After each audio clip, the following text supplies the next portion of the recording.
Good morning all of you. कैसे हैं आप सभी का हार्दिक स्वागत है इस वीडियो में। तो आज है 4 नवंबर एंड कल 5 नवंबर को IBPS PO मेंस का एग्ज़ाम होने वाला है।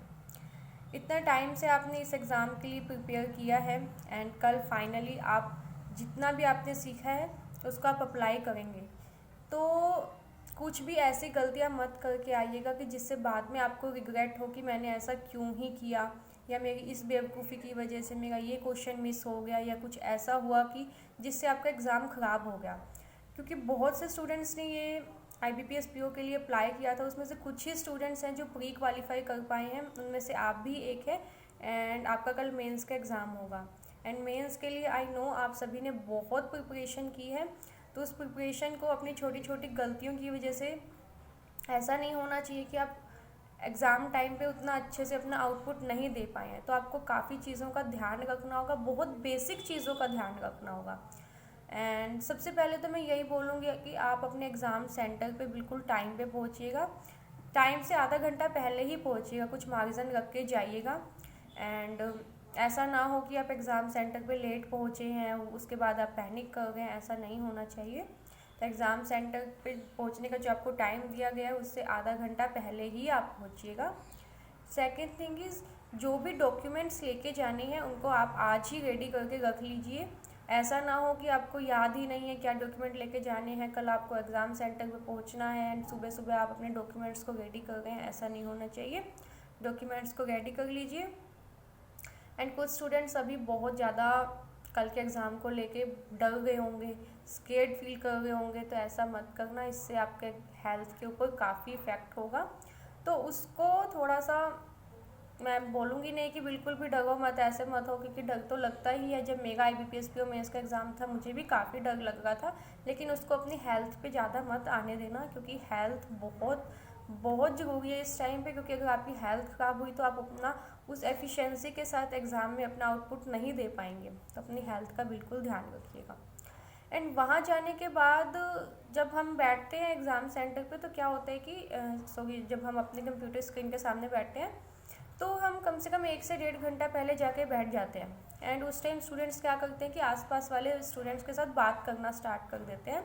बिल्कुल आपको बात करनी चाहिए, लेकिन मैं बोलूँगी कि बहुत ज़्यादा एग्ज़ाम से रिलेटेड बात मत कीजिएगा, क्योंकि जितनी ज़्यादा एग्ज़ाम से रिलेटेड बात होगी हम एक दूसरे की स्ट्रेटजीज शेयर करेंगे।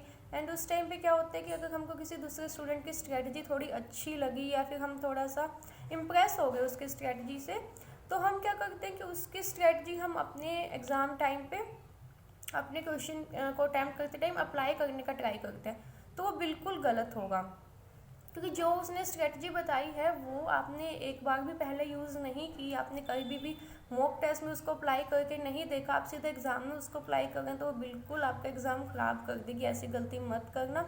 लास्ट मोमेंट पे अपनी स्ट्रेटजी को बिल्कुल भी चेंज मत करना, चाहे आपको कितनी ही अच्छी लगे स्ट्रेटजी किसी अदर स्टूडेंट की, लेकिन आप जो घर से सोच के गए थे, जो आपने मॉक में इतनी प्रैक्टिस की है, उसी पे एकदम स्टिक रहना, बिल्कुल भी एंड मोमेंट पे चेंजेस मत करना। स्ट्रेटजी जो आपने बनाई है वो बेस्ट है, उसी को अप्लाई कीजिए, क्योंकि आपने उसी पे प्रैक्टिस की है, उसी पे मॉक लगाए हैं, उसी के अकॉर्डिंग सब चीज़ों को आपने मैनेज किया। तो बिल्कुल भी उस स्ट्रेटजी को चेंज मत करना।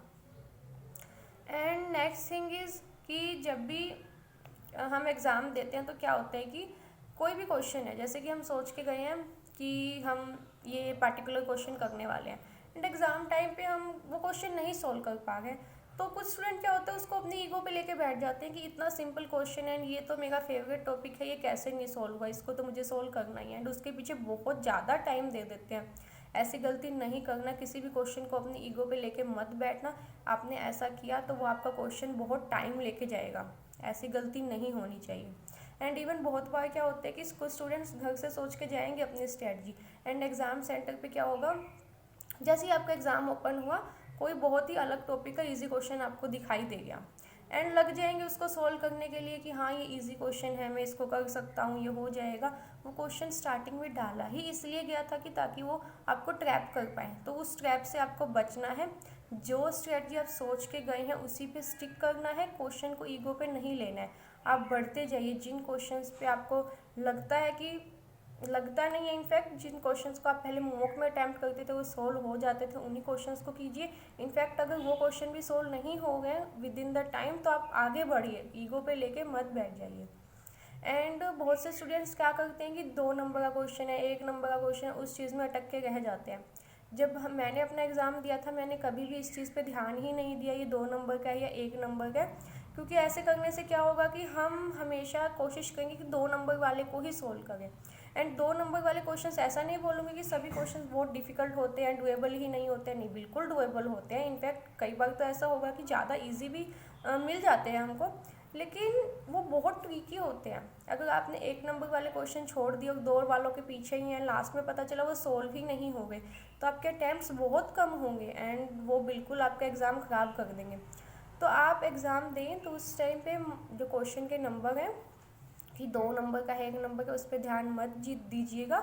बिल्कुल जो आपको आता है उस पर ध्यान दीजिए। लास्ट में अगर आपको चॉइस लेनी पड़ेगी, 5 मिनट ही बाकी हैं 2 से 3 क्वेश्चन है, उसमें से देख लीजिए कि 2 नंबर वाले, तो पहले उसको प्रेफरेंस दीजिए।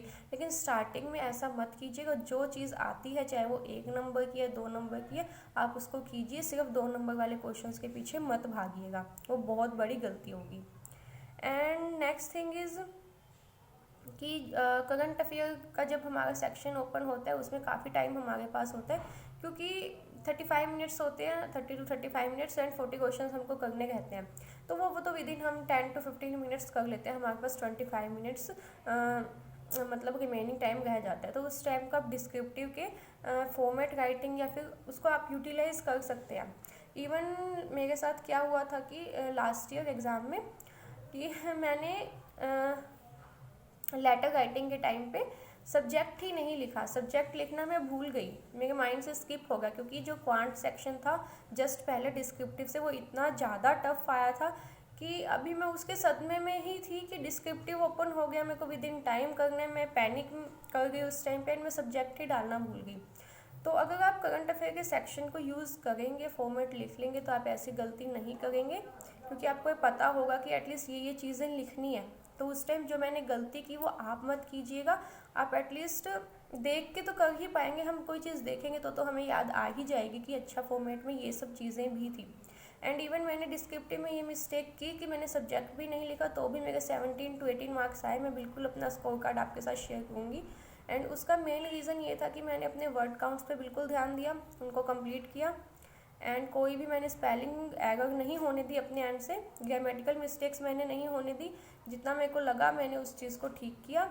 एंड बहुत ज़्यादा कोई हैवी वर्ड्स को मैंने बिल्कुल भी यूज़ नहीं किया था, तो भी मैंने बिना सब्जेक्ट लिखे तो भी मैंने 17 to 18 मार्क्स ले लिए थे डिस्क्रिप्टिव में। इवन लास्ट टाइम डिस्क्रिप्टिव की जो मार्किंग थी वो भी काफ़ी टाइट मार्किंग हुई थी, कुछ स्टूडेंट्स तो अपना डिस्क्रिप्टिव की कट ऑफ भी नहीं निकाल पाए थे।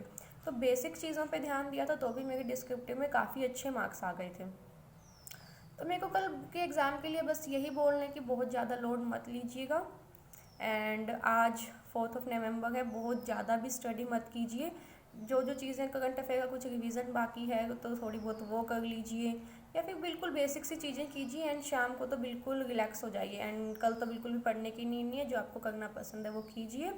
एंड बिल्कुल एकदम रिलैक्स माइंड से एग्ज़ाम देने जाइए, क्योंकि जितना आप अच्छा फील करेंगे, रिलैक्स होंगे, चीज़ें आपके माइंड में एकदम नॉर्मल हो जाएंगी, उतना अच्छे से ही आप एग्ज़ाम दे पाएंगे। एंड डरिएगा मत, पैनिक मत होइएगा। स्टार्टिंग में जब हम एग्ज़ाम देने बैठते हैं हम बहुत ज़्यादा नर्वस होते हैं, लेकिन विद इन 10 to 15 मिनट्स अगर आपने मॉक की अच्छे से प्रैक्टिस की है तो हम नॉर्मल हो जाते हैं, क्योंकि फिर हम एकदम से एग्ज़ाम के अंदर घुस जाते हैं। हमको नहीं समझ में आता कि हम क्या ही कर रहे हैं, कि घर पे बैठ के मॉक कर रहे हैं या एग्ज़ाम सेंटर पे बैठ के अपना फाइनल एग्ज़ाम दे रहे हैं, क्योंकि हम उस चीज़ की प्रैक्टिस कर चुके हैं। एंड हम जो भी चीज़ें हैं लाइक कि डिफ़िकल्ट क्वेश्चन आने वाले हैं, अगर कोई क्वेश्चन नहीं आते तो मुझे तब क्या करना है, वो हम सब प्रैक्टिस करके आए हैं मॉक के थ्रू। तो बिल्कुल भी डरने की नीड नहीं है। स्टार्टिंग में भी मैं तो बोलूँगी कि इतना ज़्यादा पैनिक मत होइएगा, एंड बहुत ज़्यादा बात मत कीजिएगा अपने आजू बाजू वालों से, ठीक है। थोड़ी बहुत बात होती ही है, कीजिए। एग्ज़ाम से रिलेटेड बहुत ज़्यादा बात मत कीजिए। एंड इवन एग्ज़ाम स्टार्ट होने से 10 मिनट पहले तो बिल्कुल भी बात मत कीजिए। थोड़ा सा भगवान का नाम लीजिए, मम्मी पापा का नाम लीजिए, थोड़ा शांत रहिए, अपने आप को काम कीजिए एंड उसके बाद एग्ज़ाम स्टार्ट कीजिए। आपने इतनी मेहनत की है तो आपका एग्ज़ाम बिल्कुल अच्छा ही जाएगा, कोई भी दिक्कत नहीं आएगी। सब बच्चे बहुत मेहनत करके ही जाएंगे एंड बहुत से बच्चे तो क्या सोचते हैं, उन्होंने इतना पढ़ा है, उन्होंने इतना पढ़ा है, ऐसे होगा वैसे होगा, तो दूसरे स्टूडेंट्स भी आपको लेके यही सब सोच रहे होंगे। तो जितनी आपने प्रिपरेशन की है वो बेस्ट ही है एंड बिल्कुल आपका एग्ज़ाम क्लियर होगा ही, बिल्कुल भी डरने की नहीं है। तो जाइए कल एग्ज़ाम दे के आइए एंड बताइए आपका एग्ज़ाम कैसा गया and all the best for your exam. बिल्कुल अच्छा ही जाएगा आपका एग्ज़ाम, मुझे मालूम है, क्योंकि उसके लिए आपने बहुत प्रिपरेशन की है। So all the best and thank you for watching the video. Thank you so much.